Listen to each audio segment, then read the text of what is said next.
Welcome to the Becoming Superhuman podcast, where we interview extraordinary people to bring you the skills and strategies to overcome the impossible. And now, here's your host, Jonathan Levy. Before we get started, I want to tell you about an absolutely crazy idea that I recently had. You see, every single week on the Becoming Superhuman podcast, we share with you some incredible idea that can change your life, whether that's meditation or the paleo diet or Tai Chi or lucid dreaming. But the thing is, how much do you actually implement in your everyday life? 10%? 20%? And you're not alone. I mean, even I, as the host of the podcast, am lucky if I implement 20 or 30% of what we talk about on the show. Why is that? Well, first off, in order to implement, we need more than a week. We need more like a month or even 2 months. We need community of people supporting us, cheering us on, and we need actual guidance from the experts beyond just a 1-hour podcast. So I had a crazy idea. What if we got everybody together in a members only group and then we committed to one another that we were going to take on a new challenge every month? 1 month, we would all commit to lucid dreaming. Another month, we would all commit to improving our willpower. Another month, we might all try to wake up at 5:30 in the morning. So I put this idea out there and we got over 100 people committed and involved. And here's what it looks like. In addition to a regular monthly challenge, we also send out all the gear, all the books, all the whatever that you need to complete that monthly challenge in the mail and in your email. We then have an expert, one of the 200 world-renowned experts that we've had on the show, come into the private group and teach a lesson every single week for a month so that we can actually implement what we're learning. We already have started developing the first challenges. We're working on a lucid dreaming challenge. We're working on a willpower challenge and many, many more.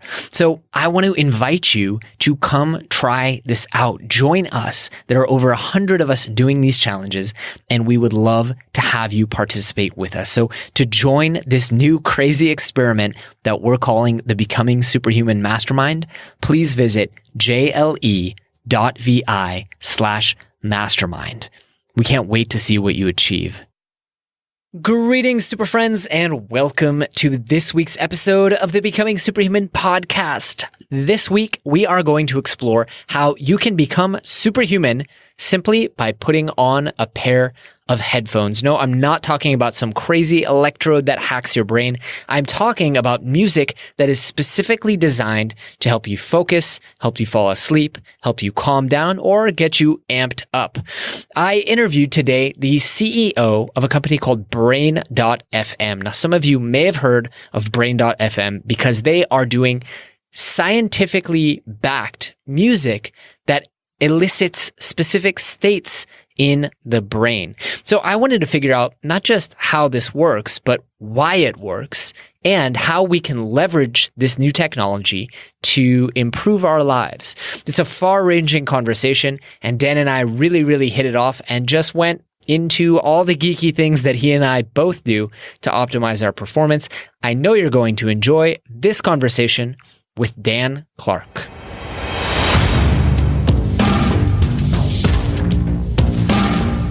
Dan, welcome to the show. How are you, my friend? Hey, I'm doing great. Awesome. Well, we're really happy to have you here because it is always a pleasure to meet a fellow productivity enthusiast, I guess I would say. I self-identify as a geek, but I don't know if you do, so I'll say enthusiast. I'm totally fine with both of those descriptions. Awesome. Dan, tell us a little bit about your journey and how you got to where you are today. I really want to get into what you do, but first, let's explain to the audience, who is Dan Clark? Yeah, sure. So let's see. My parents met on a beach. No, I'm just kidding. So what we did is I've been doing technology since I've been about 13 years old. I've been super excited about how technology can change the world and really how at a really young age, I can make a website and someone in Japan could see it. And what I had with that was also a feeling of wanting to help people, right? So I'm actually a second-grade black belt, built out martial arts schools, and was building out lead generation business to help people get into martial arts. Ended up going on a journey to Australia that changed my life. And then I came back and I wanted to do more things. I got into advertising, was really excited in doing large global effects. But then I started realizing that it wasn't really the same feeling that I had one day of helping people and giving them the feeling of making that magic connection. And I actually resolved to start looking for other, things to do, other kinds of problems to solve. And right when I was about to leave, I came across Brain FM and what we're doing here today.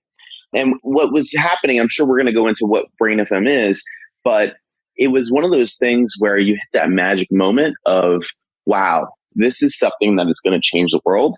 And I want to be part of this rocket ship and jump on board. I ended up calling them about 12 times and saying, hey, I really need to be part of this. I'm really excited. They finally called me back and they told me they couldn't afford me. And what I ended up doing was quitting my job and working for free, basically saying, hey, if you find value in me, you'll find the money. And then fast forward to today, I'm now CEO of the company and, running from there.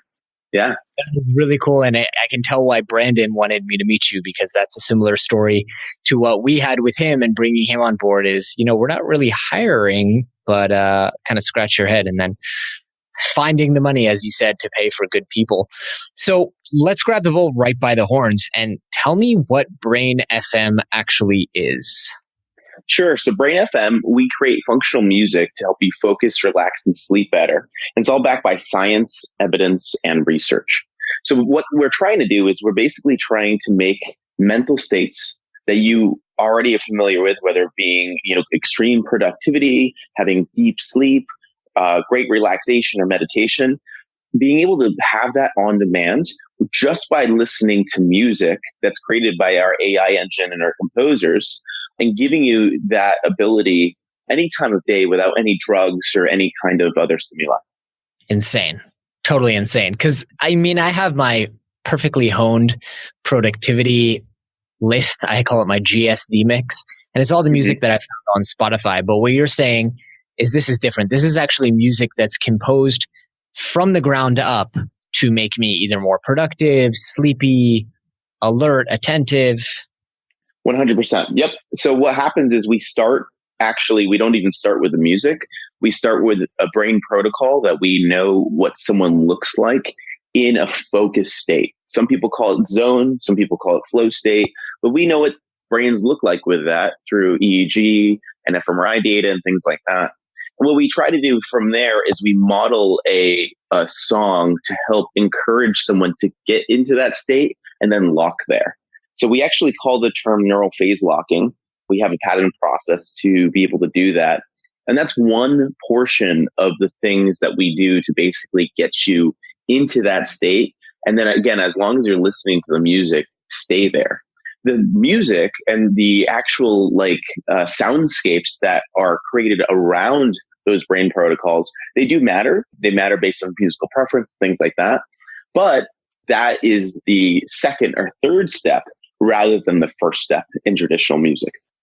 Whoa, you're blowing my mind. So here's what I want to ask, because I just watched a phenomenal, not really documentary. Let's call it a mini documentary. I don't know if you've seen, but Netflix has this amazing series called Explained, and they're 20-minute documentaries. Have you seen this? I haven't yet. Okay, so they do. I'm in no way affiliated with Netflix, and I get nothing from referring people. But if you're a geek like you and I, you're going to love this. They do 20 minutes explaining some subject that you think you understand, or maybe don't think you understand. But they have one on weed, and so how does marijuana actually work? What's happening in the brain? What's the historical, social? And it's all in 20 minutes. They have one on K-pop. They have one on cricket, things that you really don't understand as well as you could. And they did one on music. And I thought, what's the big deal? Music, there's timing and there's beat and there's melody. And well, it turns out humans are actually the only brain that can recognize both rhythm and melody. Birds can recognize melody. Dogs can recognize rhythm. we're the only ones who can do both. And that's like a miracle of cognition. And it opens up this whole debate in this little 20-minute documentary about like how music is actually magic in what it's doing in our brains. I just thought it was so fascinating. So I want to ask, talk to me about that. I mean, talk to me what's happening. Why music? Why not just making calming or uplifting noise? I mean, what's so magical about music for getting us to feel a certain way? You know what? There is so much here that I don't know how much time we have, but it's really exciting. So there's a lot of different theories, and some of the things that I'm about to say are theoretical. Some of the things are factual, and I'll try to do my best to explain the difference or in the different things, but I may get really excited. So in case it gets chopped up. So music is really interesting because music, or our hearing specifically, is something that we can't turn off. Right? It is ingrained into a lot of our neurological systems and reactions. Hundreds of thousands of years ago, when we were, in caves and things like that, salience and distractions, they kept you alive. So a rustle in the bushes was really a tiger about to come and eat you, And what happened is the people that ended up surviving were the people that could understand that pattern, understand the difference in sound, and that alert system is really what kept us alive, every day. Mm-hmm. There's a lot of different theories on what came first, language or actually music instead, and whether, our language was developed through musical communication, through different kinds of patterns and things like that. But it's really interesting because, like I said, you can't turn off those things. And what happens is if you're sleeping and I say your name, you're going to wake up. Why? Because of that alert system, right? Mm. And what's happening now is in today's society, we actually can't turn that system off, right? And that's some of the reasons why you lay in bed at night and you have a million things in your head and you can't fall asleep.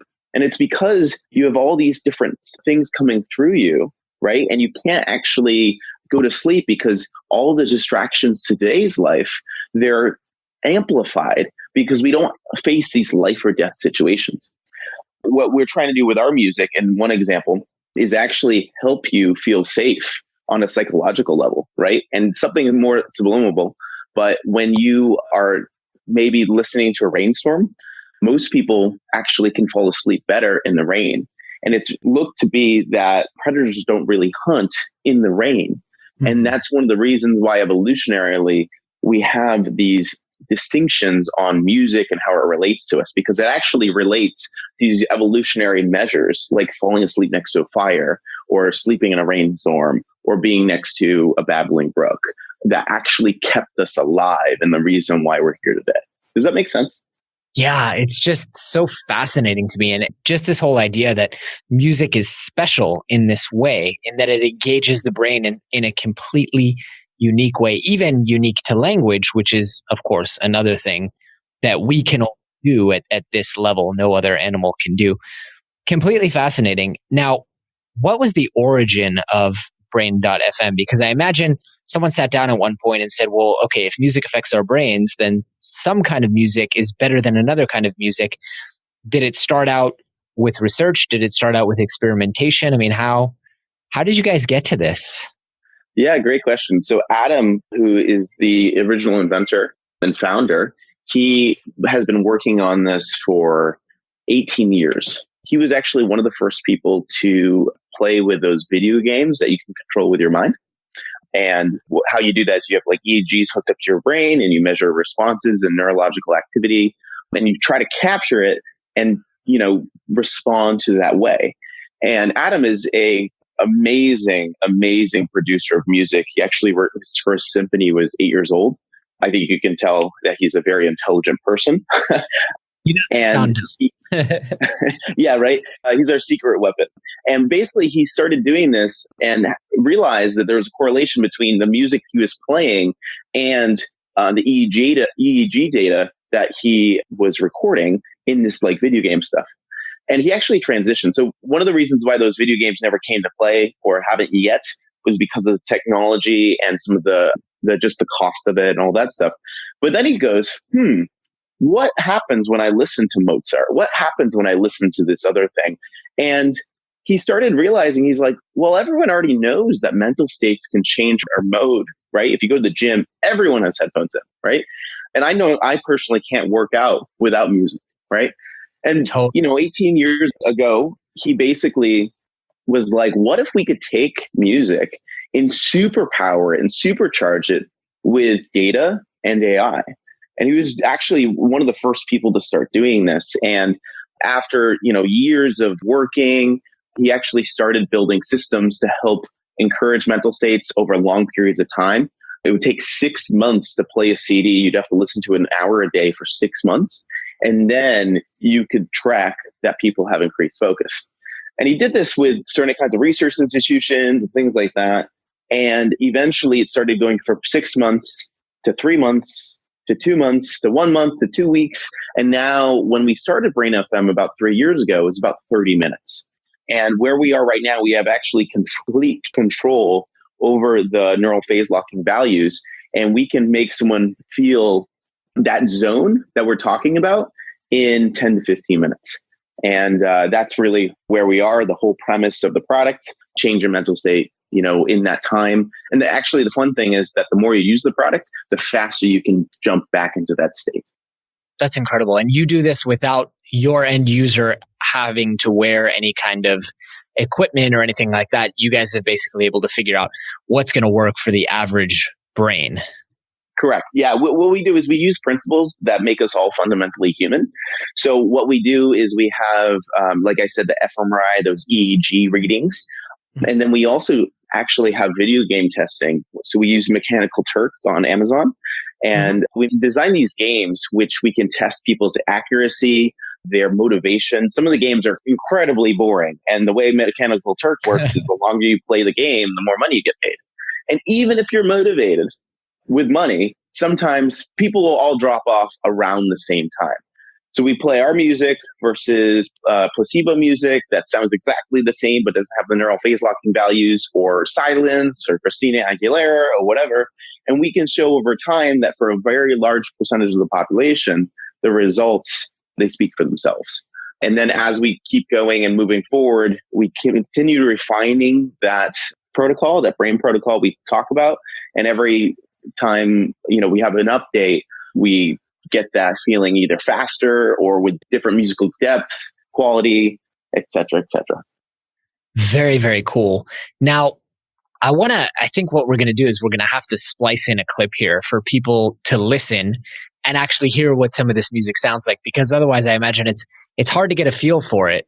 And I imagine there's all different kinds of music that you guys have worked on. Yeah. So what we do is we first build, like step 3, after we built those brain protocols, we understand what we want to do. The reason why we have composers work with an AI is because even though an AI is really good at creating things incredibly quick, it doesn't always know what sounds good and what sounds bad, right? So what happens is actually every single millisecond of the song is synced to a certain kind of pattern. And what we have our composers do is they're actually the ones developing the soundscapes, the different crescendos, the different kinds of variances. So we have electronic music, which I'm the biggest fan of. We have piano, we have classical, we have jazz, we have lo-fi, we have all these different kinds of things. So the goal is actually not to be able to take you away and have like computer music or focus music. It should be regular music that you can't tell, but has this secret superpower built into it. Awesome. Why don't we take a quick pause and let people listen to a quick sample of this to get a feel for what this music actually sounds like? Sounds great.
Awesome.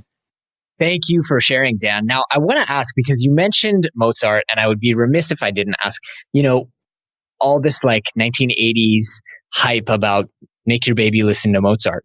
How close? I mean, if we were to take some of these greats like Bach, like Mozart, like Beethoven, or even more modern symphony, even modern electronic music, I mean, have there been any things that you guys have compared up against your research and your algorithm and been like, holy crap, this guy got it really, really close, or gal? Yeah, great question. So just to preface this is I do not have the musical background, believe it or not. So it's been interesting, jumping into this company and being involved because I'm learning too. But to answer that question, people have gotten it close. It's interesting because if you look at Mozart wasn't creating music for babies. You know what I mean? He was creating music for a whole nother thing. Now, while I think it's unarguable that he is one of the greats, he had a different function for the music. And there's some certain paradigms that do work, but there's a lot of things that are missing. So, there's a lot of common knowledge on things that do help you get into a mental state, like focus music or sleep music. One of those is not having lyrics, right? So if you look at Mozart's, that's already one step in. And when we look at our rule system, we actually have about 9 different rules that we follow. About 2 to 3 rules are probably ones that people could guess, like no music, different frequencies. So not like a huge jump in different kinds of, like from one really low sound to one really high sound. That's like a salience difference. So people can guess those. And then we actually start getting into some of the secrets that we have and some of our patents that apply all these other ones.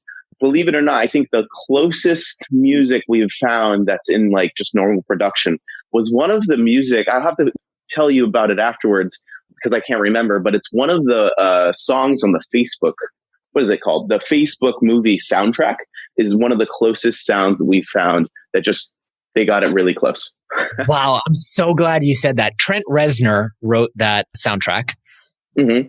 And you're going to laugh, but a big part of my GSD mix, all the stuff that I've refined on Spotify, is actually that soundtrack, particularly the one where they're rowing. Let me think real quick of the name. It was In the Hall of the Marching, something like that. I'm not sure. We actually had someone from Engadget we did an interview with, and they picked some of their favorite tracks. It's funny that you came to some of the similar ones, and we actually put it through a cochlearogram and some of our different kinds of testing equipment to see the validity of it. So I can find it out and send it over to you. But yeah, it's very interesting that you guys both came up with those mixes. Yeah. In the Hall of the Mountain King. I just looked it up. It's that really extreme version of a classical song. How interesting. Now, I want to ask, and I know, you're learning as well. I appreciate you saying that. What's going on in our brain? Neither of us are neuroscientists, but what's actually happening? I mean, I saw on your website some really interesting scientific research. Let's get nitty gritty. Tell me a little bit. I mean, is this a matter of hormonal balance in the brain, moving more blood to the PFC? I mean, do we understand how this is actually working? Yeah, so I think we understand a majority of it, but there's still some things that we don't, just to be honest. So what's interesting is that we know more about like the stars than we do about our brain. Totally. And every day we try to push that boundary. So one of the reasons why Brain FM is Science First is actually to mandate that we are pushing the boundary of neurological research and improving the product because of that. And that's something that the company has always standed for and always will. One of the things that we do know in the brain and how it's designed right now, there's some common misconceptions that you only use 10% of your brain. So if you're in the zone, you're using 100%. That's just not possible, right? But what is interesting is that if you look at the brain and how things are firing, like how it communicates to itself, right?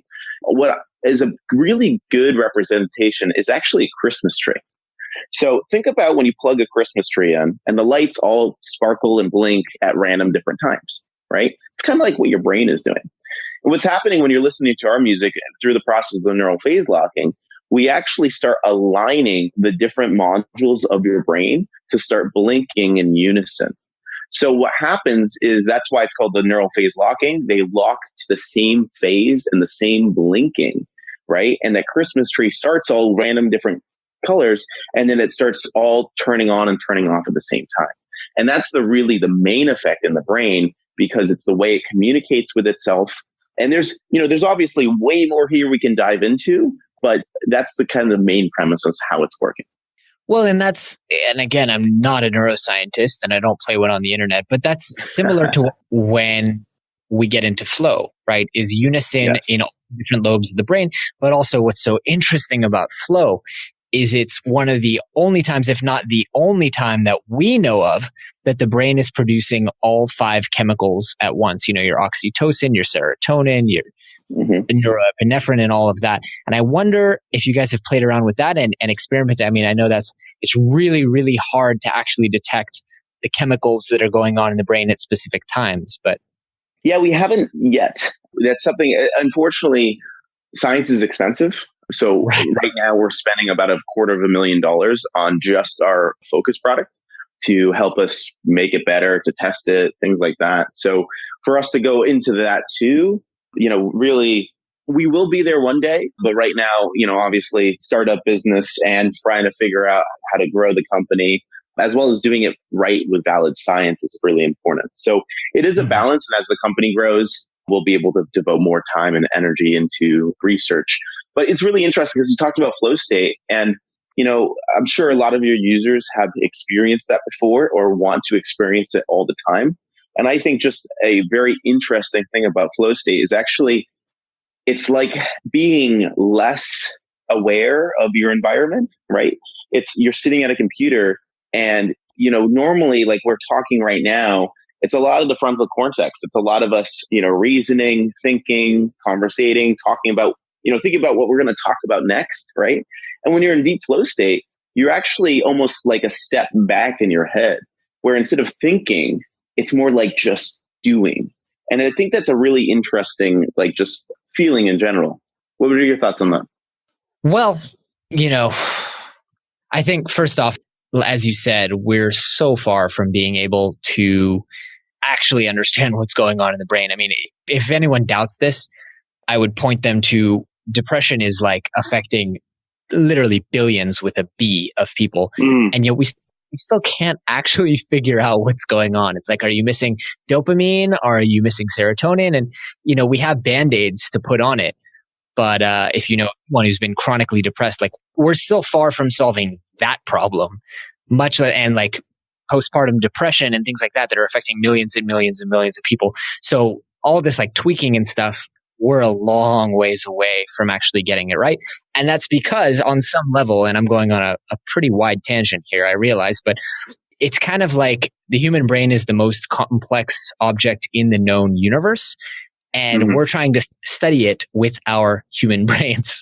So you have to wonder if it's not going to take some pretty serious AI to help us understand and map out all the neural connections. I think we need something smarter than us to understand. And that's partly what I think Elon Musk wants to do with Neuralink, is give us the capacity to understand our capacity. So I think that's really, really interesting. And yeah, I mean, you guys are also, I want to point out, at a pretty serious disadvantage scientifically because, most companies test on animals. And as we discussed first thing in the episode, music doesn't work on animals. So you guys can't put headphones on an orangutan and test this out, or put electrodes on an orangutan's brain and test this out, because it just won't work. Yeah. I mean, there's some things that we could maybe potentially do, but then we would be helping out the orangutans and the dogs and the other things, right? Which I'm happy to help them sleep too. But the first thing is, let's figure out how we can, help ourselves. And I do agree with you. I think one of the reasons why I get so excited and why one of the reasons I, quit my job to be part of this is because there's billions of people that have these challenges, right? Whether it's ADHD, ADD, insomnia. And what we try to do right now is we try to, like you said, Band-Aid, and we try our best foot forward. And one of the things I'm really excited about is what if for your kid that's 8 years old that has been diagnosed with ADHD, they try using something first, like Brain FM. So maybe they try it and they're like, oh, actually, this is great. I don't need to do it. Or they try us with combination of something else. So now you take less drugs, or it's a replacement altogether if they're already trying it. And that's the thing that excites me the most, because right now we prescribe millions and millions of prescriptions because it's just safer to do so. You know what I mean? And we're trying to be another alternative, not necessarily replacement. I don't want to take everyone's drugs away that needs them, but I want to give someone an alternative to try and make a decision on their own.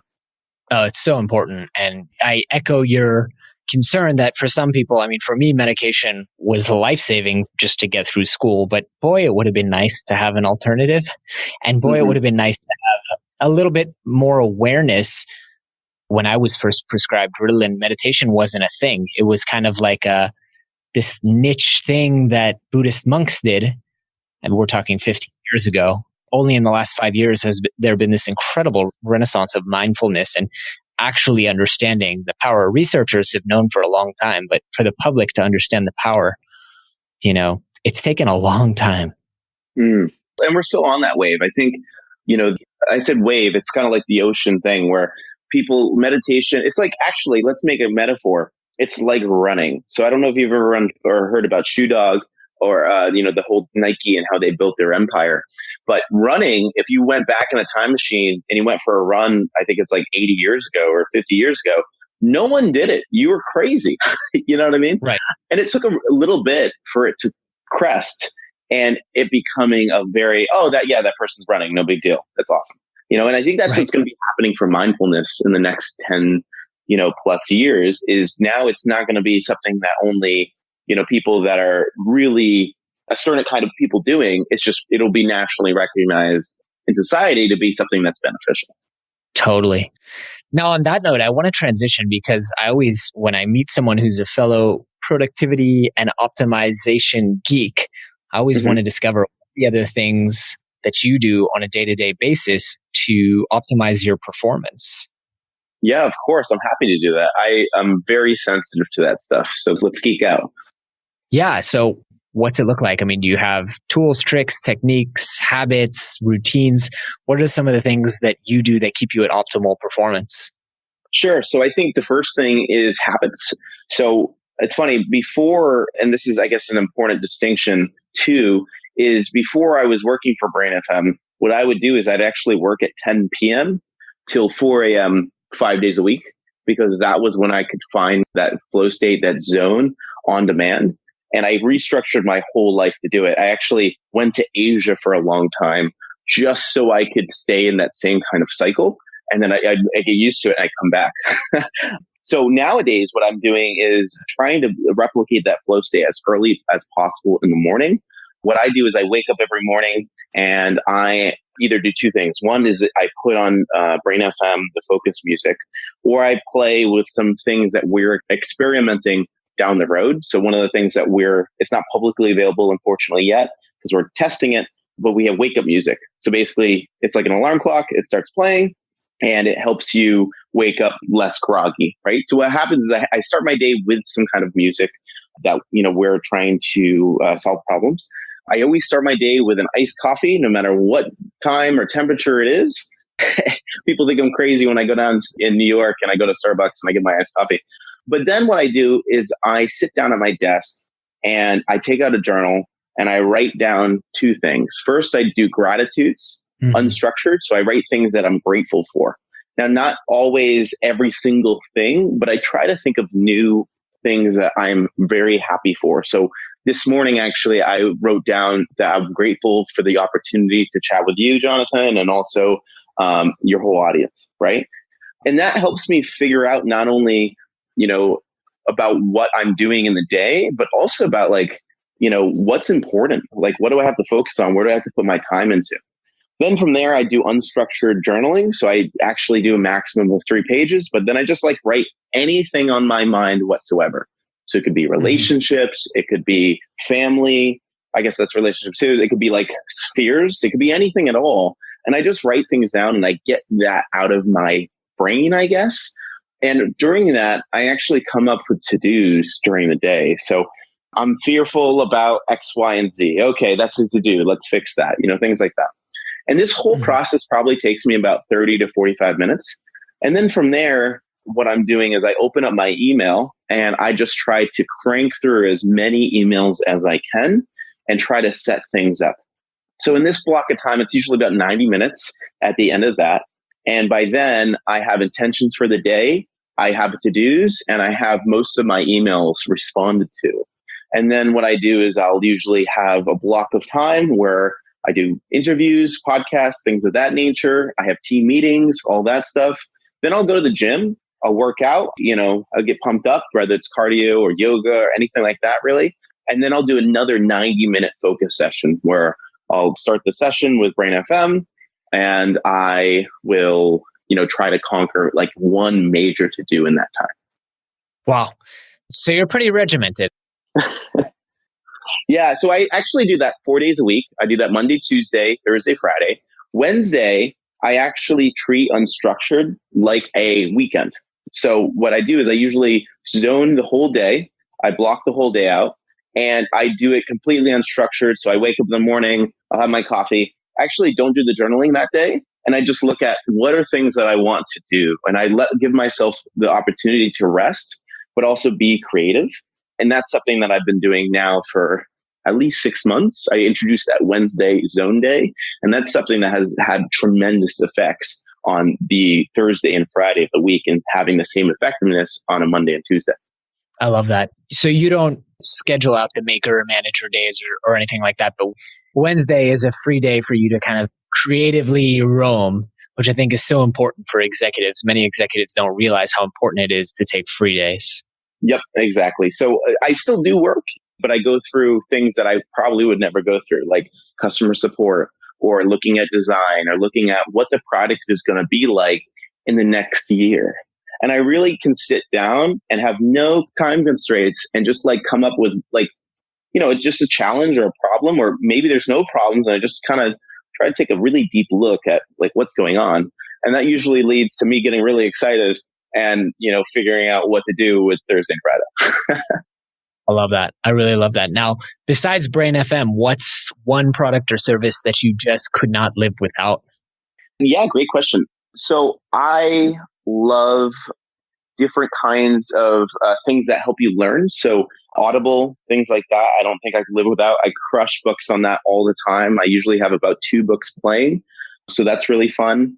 Recently, I started getting into trying CBD. So there's this organic water-soluble CBD that I've been using just to aid in that kind of creativity. I use that not really every day, though. I use that in certain kinds of states because the idea is, and I'm sure it sounds like you're pretty informed with that, but the idea is basically taking out all of the psychoactive, like the THC, and only having these other things with like, and it helps like neuroplasticity and things like that. So I've been using that as well. That's what's really interesting and I really enjoy. And then I would also say the last thing is really just a good quality headphones. I think that's important, especially because, the music and how it's such a big part of my life and my work schedule.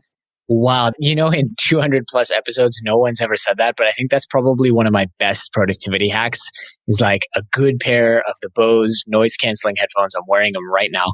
I lost them once at the airport. I think they got stolen out of my bag or something like that. Oh no. And within an hour, I had another pair. I was like, there's no way I'm taking a flight without another pair of these things. Yeah. So important. What about nootropics? You talked about CBD, which is an interesting one that I haven't actually had a chance to experiment with too much, but I mean, you're in the business of helping people focus. If I dig around in the pantry at Brain FM, what kind of nootropics, stimulants, are you a coffee guy, tea guy? What kind of stuff are you taking in the mouth in addition to in the ears that's helping you focus? I really like that in the mouth and in the ears. So I've actually, one of the reasons, again, we kind of glossed over this, but one of the reasons why I was especially excited about Brain FM was because I am a biohacker myself. So I've done every single diet and I feel like nootropic ever. So one of the things, just experimenting with different ones. I still do, like I said, I mentioned CBD. There's actually tons of different types of CBD. I actually use one called Ojai Energetics because some CBD is extrapolated by using nanopetroleum, which turns into formaldehyde in your body. So it's very important that even with that, and especially with yourself, when you start experimenting with that, there's different grades because it's just something, it's so new. No one has any kind of schedule on it, I guess. But secondly, I do L-theanine a lot. So I drink a lot of coffee. I just love the taste of coffee, actually. Mm-hmm. But L-theanine really helps me balance out some of the jitters, things like that. And then I try to keep it pretty open. If I look in my pantry right now, I have some stuff from Human, HVMN. So they have a stack of different kinds of things to try. And it really depends on what I'm going for, to be honest. One of the weird things that I do, or weird to some people, is I actually do oil pulling. So that's something that I end the day with. And oil pulling is basically just taking coconut oil, putting it in your mouth, swishing it around for about 20 minutes or so. And that's really interesting because it helps strengthen your teeth, but it's something that's been around for thousands and thousands of years. And it's something that I feel like, it's weird. I feel healthier after doing it. And there's a lot of science to show that, it's debated. But for me, I know it keeps my teeth white and I've been doing that. And then also my mom, actually, I recommend this to her, and she has autoimmune disorder where she's been on chemo drugs for 8 years, and she started oil pulling and she's completely off all of them now. So that's one very specific thing. And I'm not an expert in this field, so I'm going to stop talking about it right there, but just from personal use, it's been an amazing thing. Yeah, we actually had someone on the show, and of course now the memory expert is blanking on her name, but she was an Ayurvedic expert, and she talked about oil pulling as being just like this miracle. And I promised myself that I was going to check it out, and I never did. So I think I'm going to go pull some oil. It was Shivani Gupta. Now it's coming to me. So if anyone wants to listen to that prior episode, we talk all about oil pulling there. Dan, I know we're coming up on time here. So I want to ask you, you said you crush books on Audible. What are some of the books that have most impacted your life? Oh, great question. Let's see. I think Relentless is one of my favorite books. It's by Tim S. Grover. He is the gentleman that was the coach to Michael Jordan, as well as many other athletes. Basically, synopsis is that you have these things inside of you that are, the true reason on why maybe some people want to do things. And instead of pretending they don't exist or not maybe going into them, being able to use them in a constructive way to power what you're doing. And I think it's just a tremendous book on that. I love Zig Ziglar. I used to listen to him a lot growing up. Currently, I'm reading Richard Branson's Losing My Virginity and talk about how he, became the person he is. I love autobiographies, and I'm always listening to at least one of them at a time. Love it. Love it. All right. So I know you guys have a very generous offer for our audience. I'll let you tell them about it if they want to try brain.fm about and figure out how they can take advantage of it. Yeah, sure. So what we do is for everyone, we usually give 5 free sessions for everyone to try it. So it's not just me saying this or showing you the science, but also personally experiencing these different states on demand. So that's open for everyone. And then for your group of people that are listening, we're going to pass over 20% to them when they sign on onto a year or a monthly subscription so they can save on that. Awesome. I really appreciate that. And I guess we will put the coupon code for that in the blog post at superhuman.blog. So people can go ahead and check that out. Dan, I want to thank you very much for spending your time with me today. But before I let you go, I want to ask you one question we ask every single guest, which is if people take away one big takeaway from this episode and they carry it with them for the rest of their lives, what would you hope for that to be? Great question. Let's see. I would say to just challenge yourself, right? I think a lot of people are, and especially from what we're understanding on our point, is that people are way capable of more than they think they can do. And some people already know what they want to do, but just pushing and having that goal in mind and having all these things set up to get there, you'll be really surprised with all the results you get. So find a goal, pick it, make it a little bit crazy, a little bit challenging, and work towards it. Because as long as you put the effort in, you'll achieve it. I love it. Dan Clark, thank you so much for spending your morning with us. I really appreciate it. I know our audience learned a lot, and I sure did as well. Sweet. Cheers. All right, Super Friends, that is all we have for you today. But I hope you guys really enjoyed the show, and I hope you learned a ton of actionable information, tips, advice that will help you go out there and overcome the impossible. If you've enjoyed the show, please take a moment to leave us a review on iTunes or Stitcher, or drop us a quick little note on the Twitter machine at GoSuperHuman.